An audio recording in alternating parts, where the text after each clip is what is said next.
ବୈରାଗ୍ୟ କଥା ଆପଣ କହୁଛନ୍ତି, ତାହା ଯଦି କେବଳ ବହି ପଢ଼ାରୁ ନ ମିଳିଲା ତାହେଲେ ମିଳିବ କିପରି? ରାମକୃଷ୍ଣ ପରମହଂସ ଉତ୍ତର ଦେଇ କହିଲେ, ଏହା ମିଳିବାର ସହଜ ପନ୍ଥା ହେଲା ସାଧୁସଙ୍ଗ ଓ ଏକାନ୍ତବାସ। କିନ୍ତୁ ସାବଧାନ, ପ୍ରକୃତ ସାଧୁସଙ୍ଗ, ମହାପୁରୁଷ ସଂସ୍ରବ, ଦେବାନୁଗ୍ରହ ଓ ଶକ୍ତିଶାଳୀ ପ୍ରାରବ୍ଧ ବିନା ମିଳିବା ଦୁଷ୍କର। ଆଜିକାଲି ଭଣ୍ଡ ସାଧୁଙ୍କର ସଂଖ୍ୟା ଖୁବ୍ ବେଶୀ। ପେଟ ପୋଷିବାକୁ ଲୋକେ ବହୁରୂପୀ ସାଜି ସାଧୁ ବୁଲାଉଛନ୍ତି, ଭିତରେ ପକ୍କା ସଂସାର। ଶଙ୍କରାଚାର୍ଯ୍ୟଙ୍କ ଭାଷାରେ ଉଦର ନିମିତ୍ତ ବହୁକୃତ ବେଶ ଭଜ ଗୋବିନ୍ଦ ମୋହମୁଦର।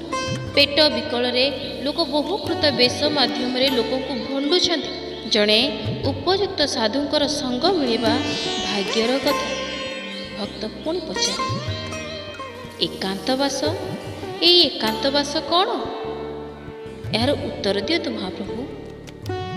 ତ ଏହାର ଉତ୍ତର ଆଗାମୀ ଅଧ୍ୟାୟରେ। ସେ ପର୍ଯ୍ୟନ୍ତ ଜୟ ଜଗନ୍ନାଥ।